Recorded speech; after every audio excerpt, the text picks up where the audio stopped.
Bom, a gente começa agora nosso último painel para falar sobre as sinergias entre os macroambientes de saúde, economia e tecnologia. Esses últimos 2 anos marcaram profundas transformações na saúde. Evidentemente, é um tema que se tornou o centro do mundo. E aí diversas demandas foram aceleradas, os processos foram repriorizados e a medicina acabou cumprindo um papel fundamental e entregou uma vacina em tempo recorde, mas diversos desafios acabaram aparecendo na sequência e a gente vai precisar solucionar todos os problemas que vêm se mostrando. Bom, o pleno desenvolvimento desse macroambiente de saúde depende do avanço tecnológico e de subsídios financeiros. A gente conversou essa manhã sobre o ecossistema de inovação, sobre as startups. A gente precisa de financiamento, é uma roda que precisa girar, uma engrenagem que precisa funcionar e ela precisa estar alinhada para que os objetivos de todos esses agentes sejam atendidos e isso funcione plenamente. Nesse painel, a gente vai debater como a sociedade vai tratar os desafios dessa tríade, tecnologia, economia e sociedade, com o objetivo de solucionar esses problemas que vêm se apresentando. E, para isso, eu quero convidar o Dr. Sidney Kleiner, que é presidente da Sociedade Beneficente Israelita Brasileira Albert Einstein.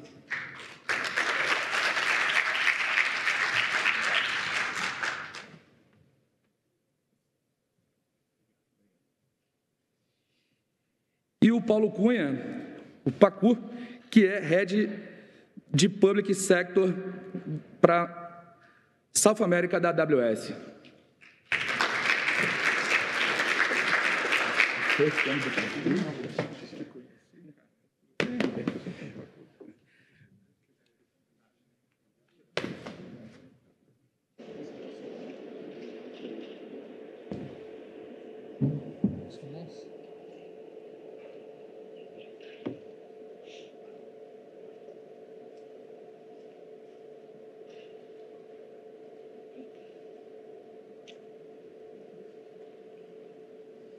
Dr. Sidney, a gente conversou essa manhã sobre diversos aspectos associados à inovação. E para que ela aconteça de fato, esses fatores precisam estar alinhados. A gente precisa ter dinheiro para inovar, precisa ter a possibilidade de errar, precisa dessa proteção ao erro, como o Dr. Demarque falou há pouco, mas isso não é fácil. A gente vê agora no Brasil uma taxa de juros mais alta, uma inflação mais alta também, fatores que de alguma maneira se anulam. Como vai dar para continuar fazendo isso? E mais do que isso, como instituições menores vão poder participar desse jogo? Bom dia, obrigado, bom dia a todos. É um prazer aqui debater com pessoas de tanta participação nesse cenário de inovação em saúde, como as que a gente viu nos painéis anteriores. E eu vou começar citando uma frase do próprio Demarque agora no fim do último debate, a respeito de que, quando ele chega aqui, várias ações, iniciativas já haviam sido plantadas. Então, é difícil? O Einstein foi fundado sob a premissa de trazer excelência, assistência à saúde, aliada à geração de conhecimento e pesquisa. E, com o passar do tempo, nós vimos que pesquisa, aquela que contempla o médico, principalmente com a publicação de um trabalho, ela talvez não trouxesse o benefício real. E foi comentado aqui também, nos debates anteriores, a respeito da dificuldade de você transformar culturalmente uma organização em torno de resolver gargalos, e sempre vai haver gargalos quando você se propõe a trazer sistemas de saúde que sejam mais sustentáveis, que tragam melhores diagnósticos, melhores tratamentos e, principalmente, que sejam mais inclusivos, que melhorem a acessibilidade da população. Nesse sentido, o Einstein vem empreendendo há algum tempo, no sentido cultural, de trazer o profissional de saúde, o profissional que dá sustentação à atividade de saúde, por um cenário de tentar inovar na busca da resolução dos seus gargalos. Para isso, investe-se em melhoria contínua, investe-se em algo que se transformou na Eretz-Pio, nossa incubadora, e o que você fala realmente é um desafio, porque nesse momento, você imagina, se nós não tivéssemos empreendido com telemedicina em 2012, talvez a gente não pudesse dar resposta ao enfrentamento da pandemia com a velocidade que foi nos últimos 2 anos. Da mesma forma, talvez a gente não conseguisse trazer algumas inovações que, no momento do início da pandemia, se mostraram essenciais, como a transformação de um sistema de exaustão para transformar apartamentos em pressão negativa, como tentar criar, em parceria com outras organizações, respiradores, tentar organizar, já que a oportunidade surgiu, a nossa plataforma de dados buscando a nuvem. O Pacu pode falar sobre isso, que também é um dos nossos parceiros.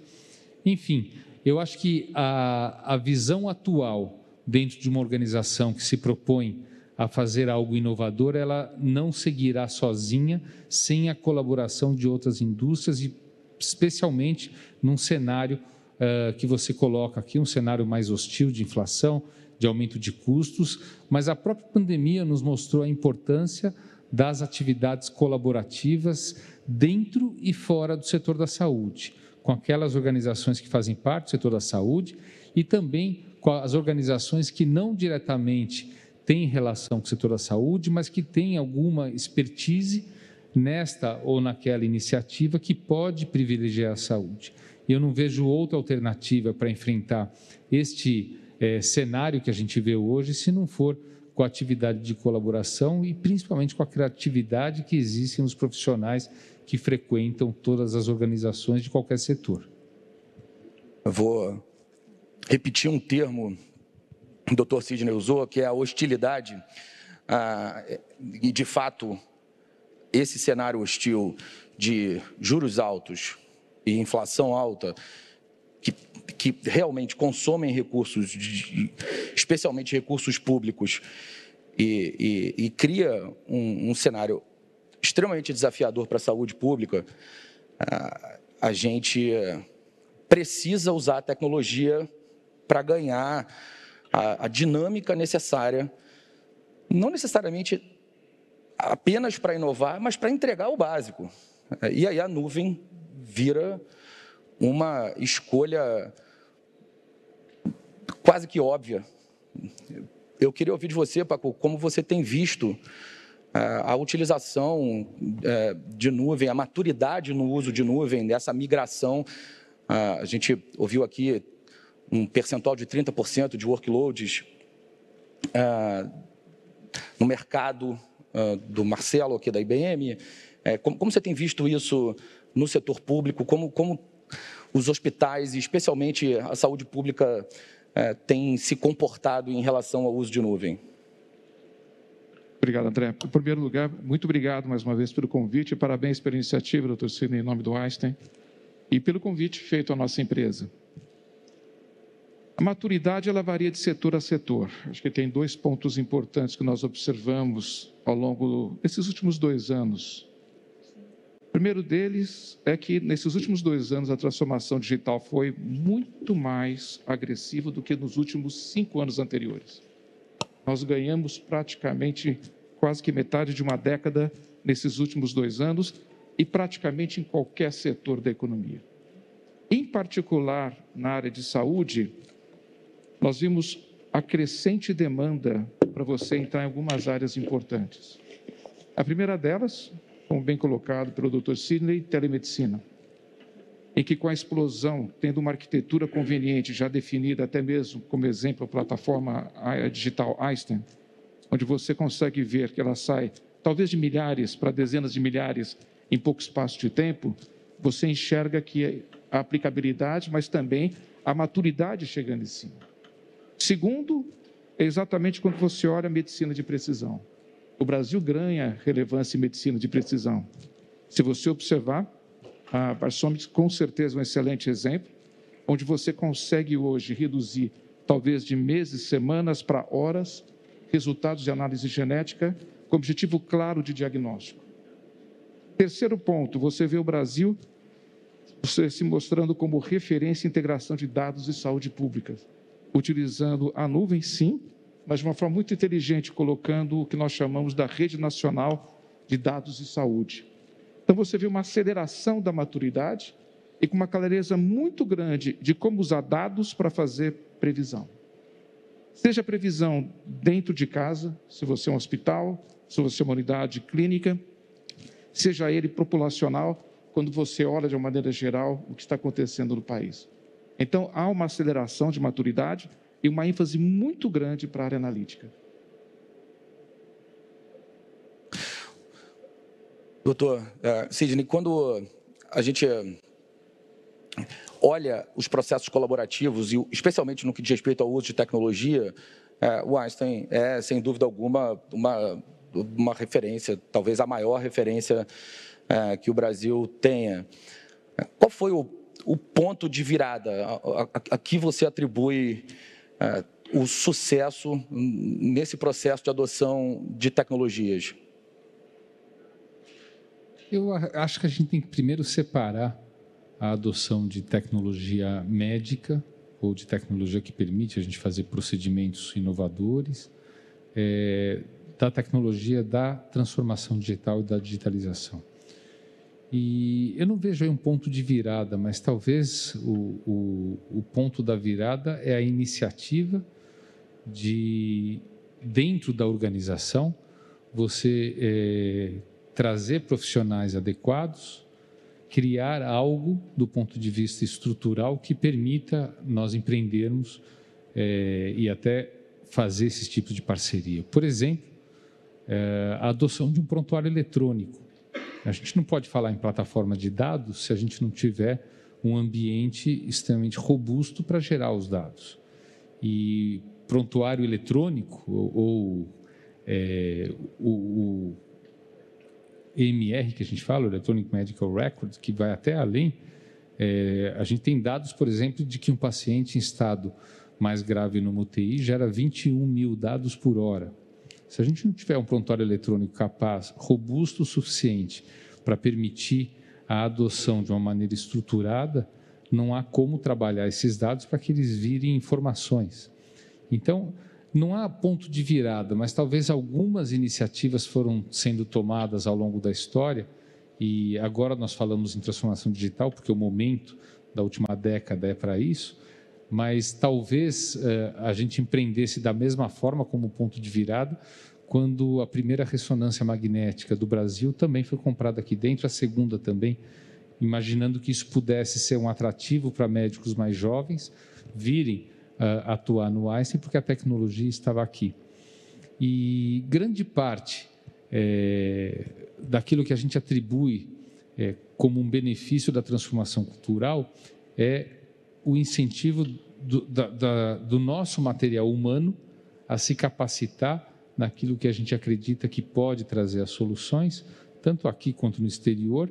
E talvez, já que você falou de um ponto de virada, eu acho que foi a percepção de que, mesmo a saúde e no nosso ambiente tendo uma concorrência com outras organizações, se cada um atuar por si só, principalmente num cenário em que a inovação ela se faz necessária, até dentro da nossa organização, você vê, durante a pandemia, quando o laboratório fazia testes, aumentando a sua capacidade do PCR no começo, nossa plataforma de sequenciamento genético não tinha o que fazer, porque a atividade eletiva parou.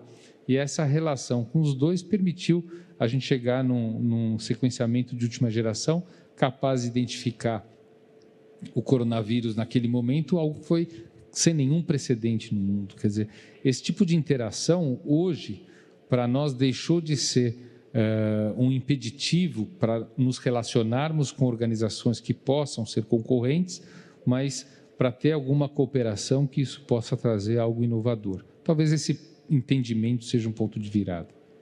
Tem alguns pontos que você menciona que me chamam a atenção. Primeiro, o da colaboração. Segundo, quando você fala do uso da tecnologia, da adoção da tecnologia, das primeiras máquinas, da atração das pessoas, dos jovens médicos, me parece que existe um investimento constante.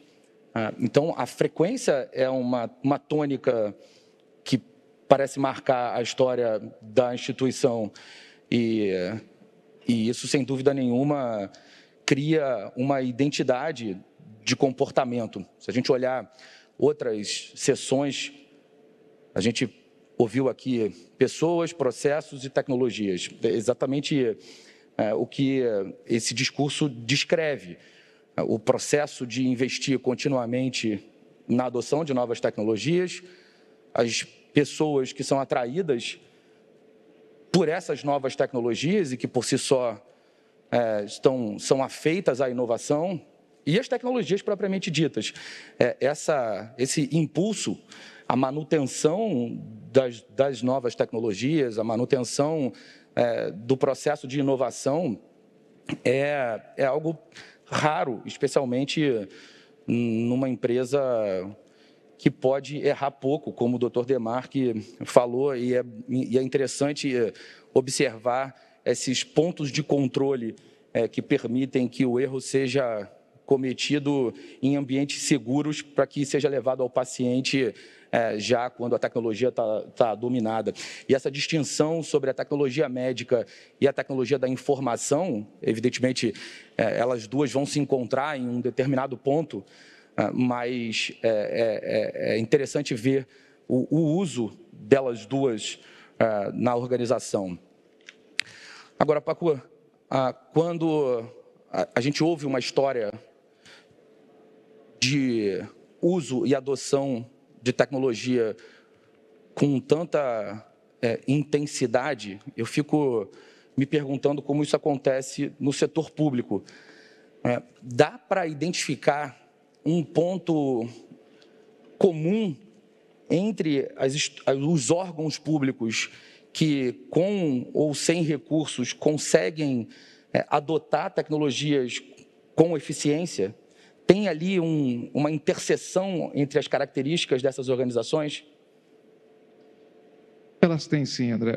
Quando você observa as adoções, elas têm dois vetores, né? Primeiro, por algumas instituições e órgãos que pensam à frente. Em geral, aqueles que pensam à frente é o que conseguem ter uma carreira do seu funcionário público bem estipulado. Exemplo, Receita Federal. Exemplo, Ministério da Saúde. Exemplo, Ministério da Economia. Eles conseguem manter carreiras em que você consegue dar continuidade e implementação de processos. Segundo ponto importante, e talvez o mais importante, são as definições de políticas públicas. O Brasil lançou há 2 anos e meio atrás, uma instrução normativa que tem uma força regulatória, onde ele prioriza para o Poder Executivo a utilização de nuvens para qualquer novo projeto. E, a partir desse momento, ele começa a trazer a característica de você usar agilidade, escalabilidade e segurança, e trazendo isto numa velocidade maior. O resultado disto é que você tem hoje, praticamente quase que todos os principais ministérios, com algum que nós chamamos sistemas workloads, trabalhando em cima de nuvem. E eles estão crescendo e está sendo dado com isso a transferência de conhecimento, e você sai de uma simples migração para a criação de novos projetos e também para a adoção de tecnologias avançadas como máquinas de aprendizado ou machine learning, inteligência artificial, e isso já está começando a acontecer. E quais são os recursos de nuvem que têm sido feito mais a diferença para essas organizações? Não os mais novos ou os que têm recentemente sido usados com mais frequência, mas aqueles que você olha e fala, isso aqui mudou a história dessa organização ou conseguiu adicionar valor de fato? Eu acho que, antes de recursos, eu diria para você o que é que move a entrada de cloud computing ou tecnologias de nuvem para dentro do segmento público, né? Sem dúvida nenhuma, escalabilidade. A capacidade de você atender muita gente em pouco tempo. Segundo ponto importante, segurança. O nível que você consegue de ter de credenciais que te dão e que se geram essa tecnologia. E o terceiro ponto invariável é agilidade. Você vai falar assim, poxa, mas o governo tem agilidade? O governo tem agilidade. Basta você ver esses 2 anos, o que nós sofremos, o que foi a capacidade de entrega que aconteceu nesses 2 anos, tanto estadual quanto também no federal. Então, essas características são os principais drivers. Eu diria, quais são os momentos que nós estamos vivendo? O primeiro momento foi um momento de transporte de sistemas em data centers tradicionais para a nuvem. O segundo momento agora é a fase de análise e planejamento. O Brasil, tirando uma fotografia, ele move rapidamente num aumento da capacidade de análise para aumentar a capacidade de planejamento e precisão na execução. Então, você observa que esses movimentos é o que fazem a tendência a vir hoje. Legal. Ou seja, se a gente olhar o ambiente da tecnologia da informação, da tecnologia em geral, o processo evolutivo tem uma relação próxima do mercado de investimento de risco muito grande, o financiamento, esse modelo de Series A, B, C, os IPOs, alguns desses IPOs, inclusive bastante discutíveis em relação ao modelo de valuation, algumas bolhas que nasceram e causaram transtornos bastante significativos nos mercados financeiros. A inovação contestada, uma frase clássica do Buzz Aldrin, que foi capa da MIT Technology Review americana, nós pedimos colônias em Marte e vocês nos deram 140 caracteres, numa crítica ao modelo de inovação do Vale do Silício, esse processo das redes sociais, que evidentemente tem valor, mas um valor relativo do que diz respeito à inovação de fato. Quando a gente fala da área médica, não dá para inovar com 140 caracteres. A inovação é um processo mais longo e mais doloroso, vamos dizer assim, o processo de teste, tanto no que diz respeito aos medicamentos quanto os exames, ele segue um fluxo de inovação que é mais próximo da engenharia do que do software, mais próximo da costa leste do que da costa oeste dos Estados Unidos.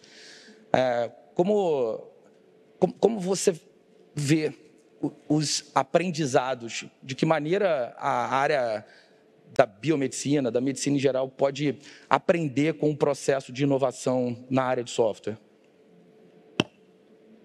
Bom, em primeiro lugar, eu acho que a gente tem que separar muito bem o que é inovação, que traz um retorno para o investimento, da inovação que traz um retorno ao paciente. O Henrique, que no seu debate falou sobre isso, já deu a introdução ao tema e aqui a gente não precisa ter nenhuma vergonha, mas o Einstein, como organização filantrópica, não tem que remunerar acionista nem investidor, tem que ter um bom resultado, tem que reservar dentro do nosso planejamento o budget adequado para inovar em benefício do paciente. Se nós aqui tivéssemos interesse, talvez, do retorno do investimento, Rodrigo está aqui, pode falar quantas startups vêm fazer os seus pitches e certamente será algo promissor do ponto de vista de inovação para retorno, mas pouco agrega ao tratamento de um paciente, ou pelo contrário, até pode ir contra aquilo que nós entendemos como os sistemas de saúde que trarão mais saúde no futuro. Então, esse é o primeiro ponto, né? Nós temos que separar o que é o retorno em relação ao paciente do retorno de investimento. Dentro desse cenário, eu vejo que uma organização igual o Einstein, que coloca sempre o paciente no centro do cuidado, a gente passa a fazer uma atratividade da inovação, e é uma inovação baseada em problema, porque se eu tenho um gargalo para resolver, do ponto de vista... Vanessa chegou aqui, nossa responsável por Health Economics. Durante a pandemia, eu precisava fazer uma projeção para saber quantos leitos eu tenho que dispor, porque se eu me baseasse no que aconteceu na Itália ou em outros estados, talvez aqui a gente estourasse a capacidade do sistema de saúde do município e do estado numa determinada data. Quer dizer, como que eu vou precisar fornecer os dados adequados para ter esse tipo de projeção? Então, é um tipo de inovação que, no fim das contas, permitiu fazer uma relação entre a curva do aumento das consultas por telemedicina e 10 dias depois, a curva do aumento da necessidade de leitos aqui. Quer dizer, por quê? Porque houve um problema e eu precisava lidar com esse problema e talvez ao longo do tempo as pessoas, aquilo que eu falei no começo, culturalmente já estão voltadas e aqui nós temos uma governança passível a nós termos essa possibilidade de empreender e errar, mas eu tenho que ter um problema que talvez me dirija a uma solução que pode ser às custas de um software, pode ser às custas de um dispositivo, que nem você agora mencionou, se nós imaginamos que engenharia bioquímica venha resolver alguns problemas relacionados a design de órgãos, a células-tronco, a sequenciamento genético, biologia molecular, então aqui nós estamos investindo na formação de profissionais de engenharia bioquímica. A engenharia biomédica, que é o que acontece nos laboratórios lá do setor de inovação e que terá o início do seu curso de graduação a partir do começo do ano que vem. Quer dizer, isso é um investimento para que no futuro a gente tenha aqui o know-how e a expertise necessário para algumas soluções, assim como foi quando foi montada a diretoria de Big Data ou a formação de Data Scientists, que é tão ainda um produto humano escasso no nosso país. Paco, quais são as tecnologias de nuvem e pode expandir um pouco, fica à vontade para extrapolar a nuvem e avaliar como você tem visto o uso de novas tecnologias no setor de saúde. O que você tem testado, o que você tem avaliado, como a AWS tem enxergado a tecnologia e saúde nos nossos próximos ciclos? Perfeito. Bom, primeiro um dado bem brasileiro nesse aspecto, só para complementar um pouquinho a fala do Dr. Sidney nessa dificuldade, desafio que nós temos e trazer um pouco do tripé que foi desenhado no último painel. Em 2019, nós lançamos um programa junto com o Conselho Nacional de Pesquisa de Fomento e bolsas para uso de cloud computing. E o muito interessante foi que foi a primeira vez que, ao invés de fazer transferência de fundos, transferiria serviços de cloud para os pesquisadores. A nossa surpresa é que 47% dos trabalhos apresentados, e proporcionalmente agraciados também, pelo CNPq, vieram da área de biotecnologia. Ou seja, isto nos chamou a atenção pelo alerta das universidades, centros de pesquisas, em que vão buscar nesta direção. Então, acho que é um primeiro ponto para lembrar. Existe um mercado crescente, existe um interesse da academia crescente, e para nós se transformou num vetor de como é que nós podemos atender. Acho que tem 3 níveis que nós poderíamos discutir.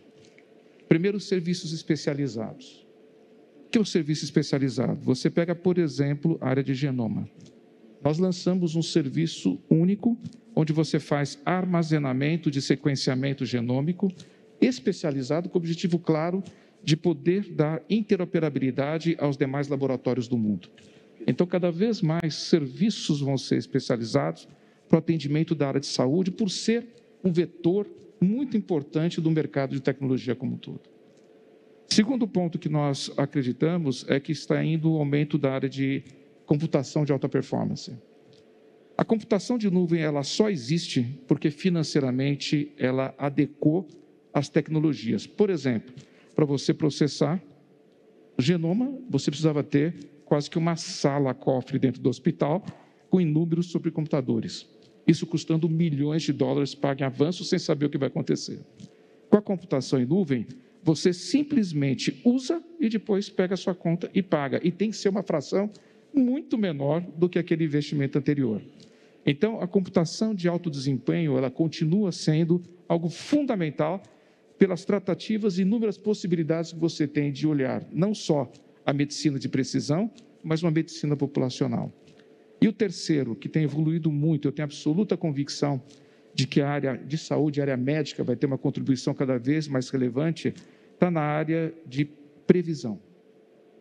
E previsão, para nós, neste momento, nós estamos falando de machine learning. Modelos em que geram previsões em situações diversas.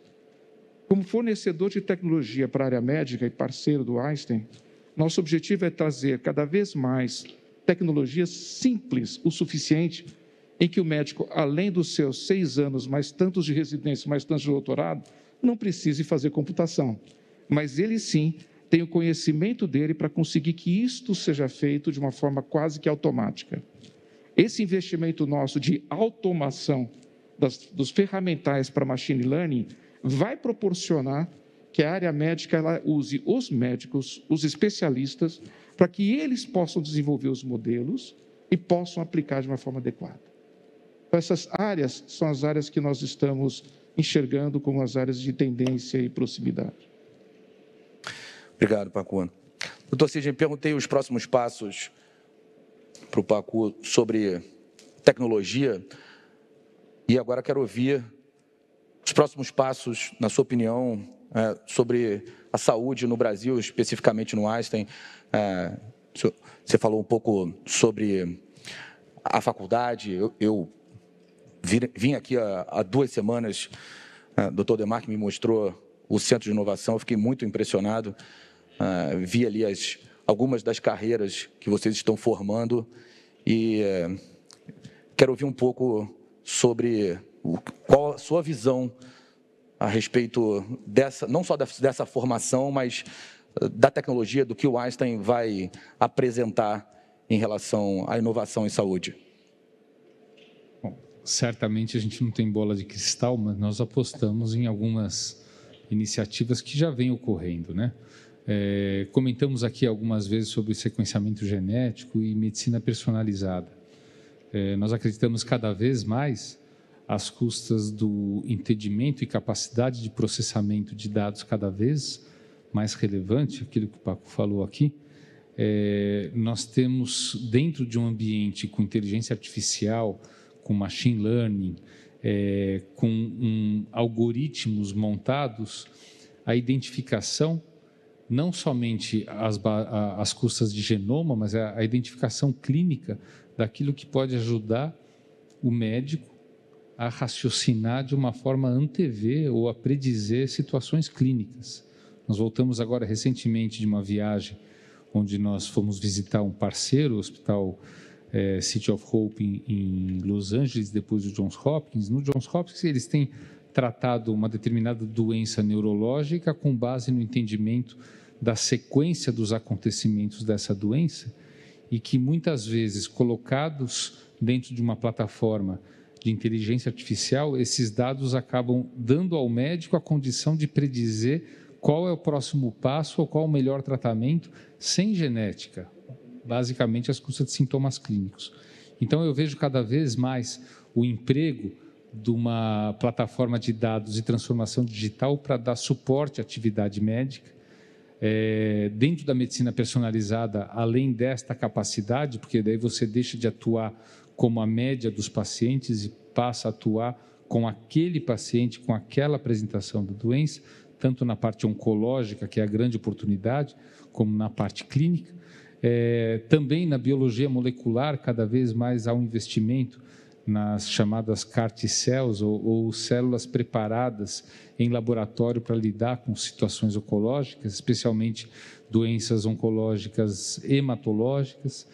mas a capacidade da telemedicina de vencer barreiras logísticas e, através disso, trazer também a informação, preenchendo uma plataforma de dados que vai se aperfeiçoar com o tempo, às custas de novos devices, aquilo que nós chamamos de atendimento digital, depois passou a falar de phygital, né, que é o atendimento com exame físico e digital, e hoje já se coloca tudo dentro do metaverso, né, como um atendimento que se completa. Isso aqui também no Einstein evoluiu para um atendimento de telemedicina que pode continuar de forma presencial sem uma interrupção desse atendimento. Quer dizer, o futuro eu vejo cada vez mais, não só na parte da gestão da saúde, mas a necessidade, e já está acontecendo, da queda do preconceito de quem faz atividade assistencial, o médico ou o corpo de enfermagem, para a adoção de tecnologias que facilitem a sua atuação dentro das áreas.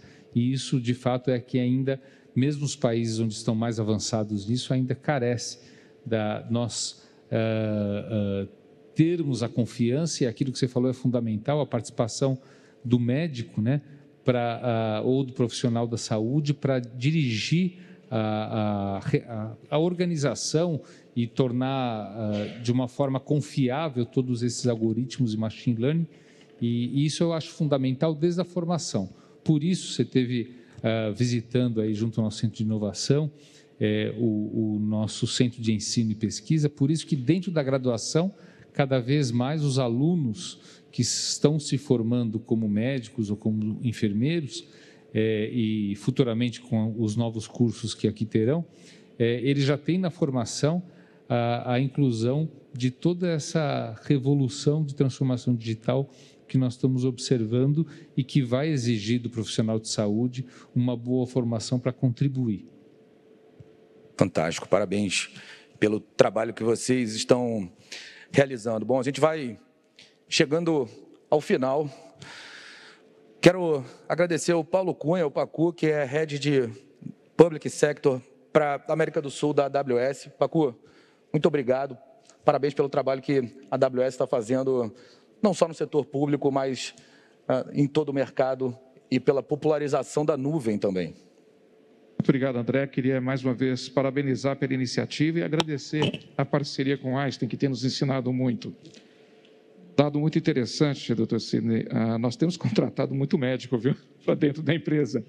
E nós observamos que, por dados de mercado, nos últimos 2, 3 anos, mais ou menos de 200 a 250 health techs nasceram no Brasil, mais da metade fundadas por médico. Então, é interessante você ver essa convergência exatamente por especialistas dominando a tecnologia, fazendo dela um meio para que você tenha uma medicina, uma saúde mais, diria, precisa e provavelmente mais eficiente. Muito obrigado. Obrigado pela iniciativa, pelo convite. Dr. Sidney Kleiner, que é presidente da Sociedade Beneficente Israelita Brasileira Albert Einstein. Obrigado pela parceria e obrigado pela conversa. Eu que agradeço, e conforme eu falava no início, a atividade colaborativa, várias oportunidades têm sido criadas na nossa parceria aqui também com Paulo Cunha e com a MIT Technology Review, porque um dos deveres que nós temos aqui é de trazer pessoas para que também tenham essa formação e, de alguma forma, divulgar o que está acontecendo no mundo. Muito obrigado a vocês pela presença. Obrigado. Isso finaliza o nosso Einstein Breakthrough 2022. Obrigado, área de comunicação. Débora, diretora. Obrigado, doutor Demarque, diretor da área de inovação. Obrigado a todo mundo que esteve aqui conosco hoje e aos que nos assistem online também. Foi um prazer estar aqui com todo mundo.